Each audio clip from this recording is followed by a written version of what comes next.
Hello friends, வாங்க இன்றைக்கி தக்காளி கொத்தமல்லி சட்னி எப்படி செய்யலான்னு பார்க்கலாம். ஆந்திரா ஸ்டைலில். இப்போது அடுப்பு பற்ற வச்சு ஒரு கடாய் வச்சுக்கோங்க.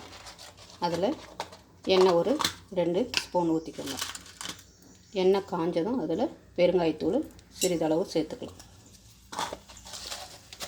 இப்போ அதுலேயே நாம் ஒரு 4-5 தக்காளி எடுத்து இதில் சேர்த்துக்கலாம்.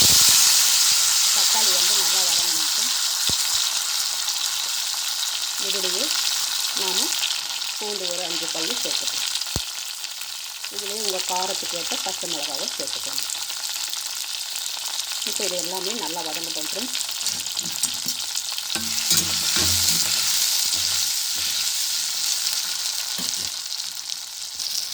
இப்போ தக்காளி நல்லா வதங்கிடுச்சு ஃப்ரெண்ட்ஸ்.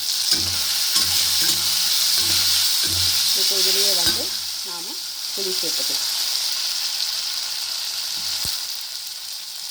இதிலேயே கொத்தமல்லி தழை ஒரு கைப்பிடி அளவு சேர்த்துக்கலாம். இப்போ இது எல்லாமே நல்லா வதக்கி வச்சுக்கலாம். இது இட்லி, தோசை எல்லாத்துக்குமே ரொம்ப நல்லாயிருக்கும் ஃப்ரெண்ட்ஸ். நீங்கள் சாதத்தில் கூட போட்டு பசங்க சாப்பிட்டா ரொம்ப நல்லாயிருக்கும். இப்போ அடுப்பை நாம் நிறுத்திடலாம் ஃப்ரெண்ட்ஸ். ஆறின பிறகு மிக்ஸி ஜாரில் போட்டு அரைச்சி எடுத்துக்கலாம். இதுலேயே நாம் உப்பு சேர்த்துக்கலாம் தேவையான அளவு. இப்போ இதை ஆறிடுச்சு ஃப்ரெண்ட்ஸ். நம்ம இதை அரைச்சி எடுத்துக்கலாம்.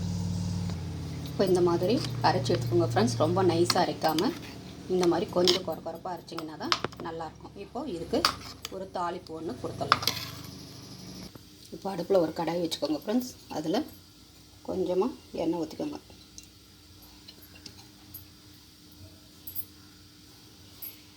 இப்போ எண்ணெய் காஞ்சதும் அதில் நம்ம கடுகு சேர்த்துக்கலாம்.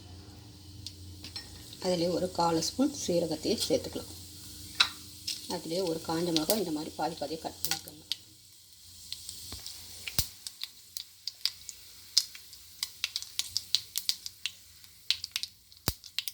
இதிலேயே நாம் கருவேப்பிலையை சேர்த்துக்கலாம்.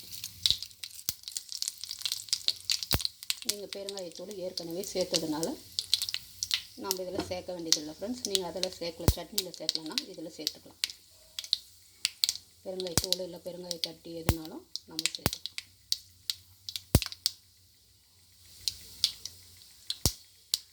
இப்போ இதை நம்ம சட்னியில் கொட்டிடலாம். இப்போ நம்ம தாளித்து வச்சுக்கிறது இந்த சட்னியில் சேர்க்கலாம் ஃப்ரெண்ட்ஸ்.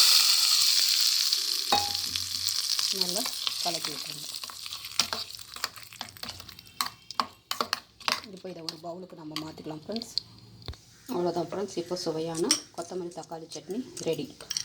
இது இட்லி, தோசை, சாதத்துக்கு எல்லாத்துக்குமே ரொம்ப டேஸ்ட்டாக இருக்கும் ஃப்ரெண்ட்ஸ். செஞ்சு பாருங்கள். செஞ்சு பார்த்துட்டு கமெண்ட் பண்ணுங்கள், ஷேர் பண்ணுங்கள், சப்ஸ்கிரைப் பண்ணுங்கள், லைக் பண்ணுங்கள். நன்றி, வணக்கம்.